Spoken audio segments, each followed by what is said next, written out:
Hey there, are you a new anime fan? Or perhaps people are calling you an anime tourist in your comment section? Then this video is for you. I'm your brother from another mother, Evil Aniki, and today I'm going to be your tour guide, and I'm going to be showing you all the ways on how to not be an anime tourist. So, an anime tourist is, if you don't know, someone who recently got into the anime subculture. Maybe they started watching anime within the last 5 years, or perhaps they maybe they don't even watch anime. Maybe they have friends who watch anime, but then they see people, they go to a convention with their friends and then they start having opinions about anime. And it really hurts hurts me when I see people who don't even watch anime or like anime have opinions about anime. And it's just like, what are you doing there, bud? Uh, there's a lot of different types of anime, and I feel like a lot of people really give anime a bad rap because they see like the big mainstream stuff, sort of like the Naruto's, the Bleaches, the JJK's, the Demon Slayers, but then they ignore the classics and some of the fundamental stuff like Akira or Ghost in the Shell or Tenchi Muyo, or even some of the more niche stuff like Little Witch Academia, or there's a lot of good shows out there, guys, and there's a lot of different, anime is very versatile. Anime is less of a genre and more of a medium, in my opinion. As someone who's an animator and a filmmaker, I believe anime is definitely more of a medium, um, because it's how do I say this?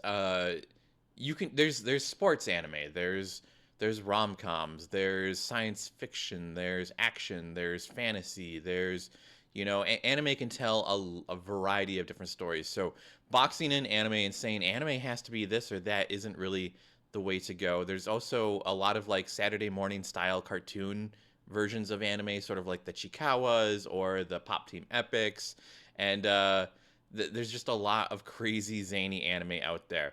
Now, that's just me talking about how there's a variety of anime. Now, uh, there's a few things we should learn about, in this, great wide world of anime as well, and how you should not be a tourist. And a tourist is basically someone who has these opinions and they're spouting them out as facts. Now, if you have an opinion about an anime, instead of maybe making a YouTube video about it because you haven't really consumed much anime outside of maybe the 5 or 10 shows that you've watched. In my life, I've probably watched like I have no idea. I've been watching anime since I was 10 years old. So I'm going to assume somewhere upwards of 1,000 series I've probably watched. I have no idea how many animes I've actually consumed. I do not really keep track of it because I started watching anime long before my anime list and Annie list were a thing. But I highly recommend, if you are new to the anime fandom, take your opinions and go to Anime List, my Anime List, or Annie List, or any anime reviewing site, and just take your opinions there. You don't have to make a YouTube video. You don't have to make a YouTube essay about every single show if you are new to the anime fandom in general. Uh, or if you're not even in the anime fandom, if you're just a bystander that has a negative opinion about anime, take it to a forum, take it to a place where your opinion will be weighted in a scale with other people's opinions. Uh, but yeah, so that's number one is that's where you can take your opinion. Number two, how do you have an opinion about anime? So this is a very important step in how to have an opinion about anime, because I don't, you're allowed to have opinions about anime. I'm not saying you can't have an opinion about anime, you can't make your own video essay about anime. I'm just saying before you do that, you should know what you're doing. And I think going to other sites like My Anime List or Annie List or wherever on the internet is a good first step. A second step is to sort of follow an unwritten rule when it comes to anime. In most shows in general, which is the 3 episode rule. The 3 episode rule is a classic way to learn, to rate anime in general.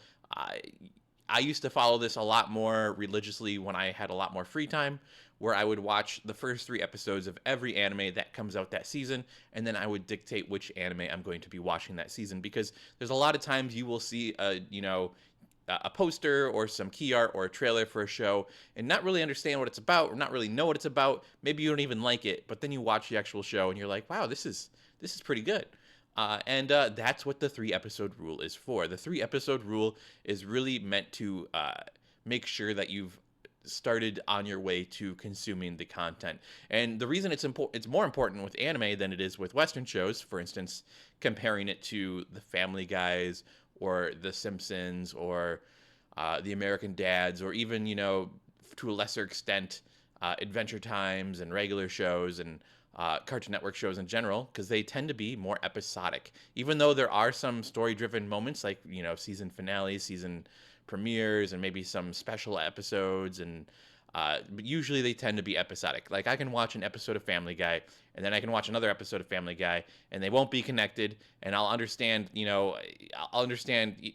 There, you can watch one episode of Family Guy and sort of understand what the next episode of Family Guy is going to be like, right? Like Family Guy has a very encapsulated formula, and so does shows like The Simpsons and just a lot of Western shows in general. But that is very different with anime, because anime has one continuous storyline, right?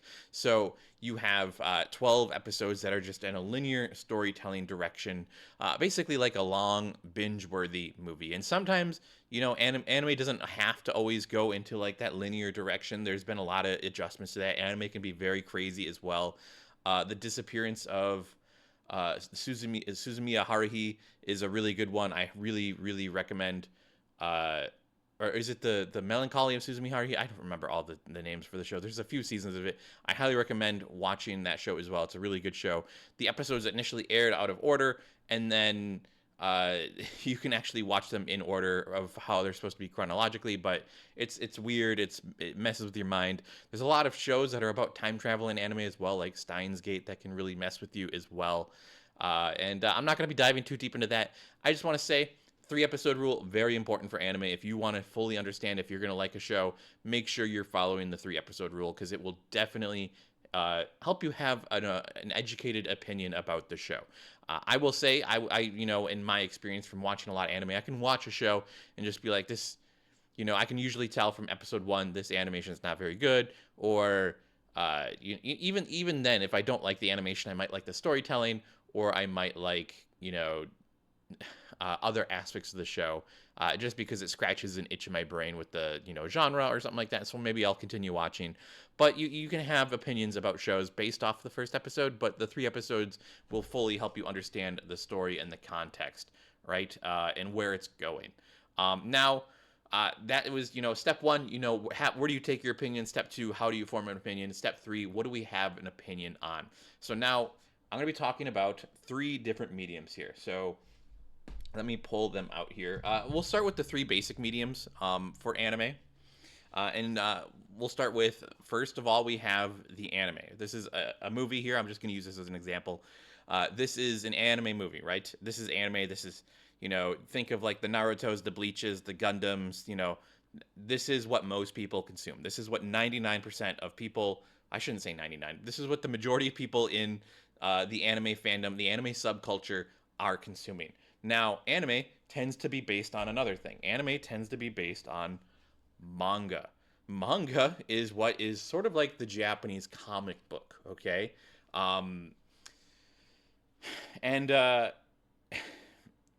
not going to get into details on how to read it and, patronize you, but, you can sort of understand that most anime is usually based off of a manga. And if it's not based off a manga, it's going to be based off of our third category, which is a light novel, okay? So there are very few anime that are actually just straight anime originals. You do see that. I actually think this might be a straight anime original. A lot of movies, standalone movies, tend to be straight original movies, like tend to be originals. I don't think there's an F91 manga.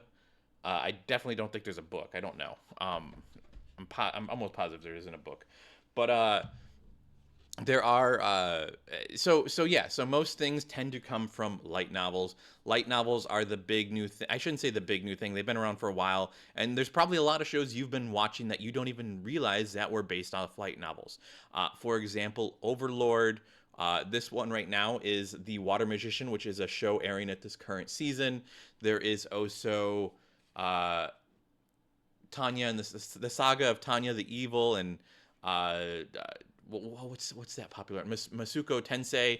the isekai series that everyone is really into, and there is just a lot of shows that are. There's even a few other shows this season that are based off of light novels as well. But that's not to say that they don't have mangas as well. So usually it goes light novel, and then they'll make a manga to sell some chapters of the light novel, and then or I should say they make the light novel. They have a few volumes of the light novel come out, and then they make a manga to advertise a few more volumes of the light novel, and then they make an anime so that we can promote the manga and the light novel. Because I'm going to be honest, there's a structure to this. Okay, so this is a little bit of insider anime knowledge here when it comes to how anime and stuff gets made, right? So you have the light novel, right? Light novel, probably a writer, an editor, and a publisher. Not very many people, so there's probably a lot of money to be made for the creator. So very profitable.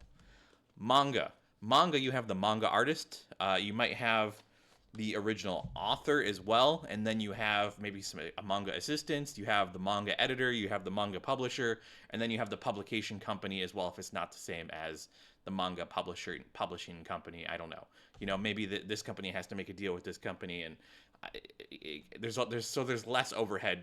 There's less money to be made, and then it comes to the anime, and the anime, who knows how many people are working on these animes. Animes could probably have upwards of a couple hundred people working on them, or just a few dozen. It's completely random on how big the studio is, and usually you can tell how big a studio is based on the quality of the animation, or just their dedication to the craft. And I'm not going to get into the whole detail about like different shows in general, but yeah, those are the three main things you can have for anime. There are some newer stuff that's been really hitting the anime scene lately, such as manhwa and manhwa. A good example of manhwa, which is Korean comics. A good example of that would be like Webtoon, and a big example of a show that's been based off of a manhwa is Solo Leveling. Solo Leveling is very, very popular, but it was not the first manhwa to get animated by a studio. I think Noblesse might have been one of the first. I don't know if there was any before that, but yeah, it's an interesting time we live in. Uh, Solo Leveling's a pretty good series, guys. What do you guys think? I think as someone who read it and I've watched it, I do prefer the manhwa. I think it was really jarring. They changed some of the names when they animated it, which is kind of funny to think about. But I digress. So I've talked about where you can take your opinion, how you can form an opinion, and what you can have an opinion on. So now that you have those, you can sort of step out of your tourism phase and you can go out and consume media. But maybe you don't know where to go from there. And like I said before, whenever I want to give a recommendation to someone, I usually try to meet them halfway for an anime. So let's say you like, if you do you have a sport that you like? Do you have a hobby that you like? If you do, perhaps you're into baseball. Good. Well, you're in luck. There are a ton of baseball anime. Perhaps you like uh, chess. I guarantee you there are probably chess animes out there. For whatever your hobby is, or whatever your sport is, your passion, or whatever you are into, there is most undoubtedly going to be an anime for it. I guarantee you there are more niche anime out there than actual like it's crazy how many niche anime there are out there. There's there are farming anime. There's farming anime about fermenting and fermentation and making wine and alcohol. There there's anime about Go. There's anime about gambling. There's an anime about football. There's tons of anime about soccer, boxing, robot human boxing, uh, space aliens. Whatever you're into. There's Harry Potter knockoffs. There's so many different shows, and so that's what I would highly recommend, especially if you're into like a specific genre, like maybe Harry Potter or Lord of the Rings. I guarantee you can find some Harry Potter or Lord of the Rings knockoffs in the anime subculture as well. I guarantee you there's some out there. There's dozens of Harry Potter knockoffs, guaranteed. But so now that's sort of like the step one of how to get you to stop you from being an anime tourist. I'm not going to say that you can't have your own opinion. You can always have your own opinion, but make sure you have an educated opinion, and make sure you're not trying to shame people for liking certain things, because anime is a wide, varied medium, and it's got a lot of different historical contexts for a lot of that happens, a lot of things that happen in it. A good example is this: Dan to Dan pulls a lot of references from other anime. A lot of them I miss, and it's just very normal that that happens. Now, I'm gonna leave you guys there for today. Thanks for watching. Hopefully, this helped you be less of an anime tourist. Uh, thanks for watching, and I'll catch you guys in the next one. Bye.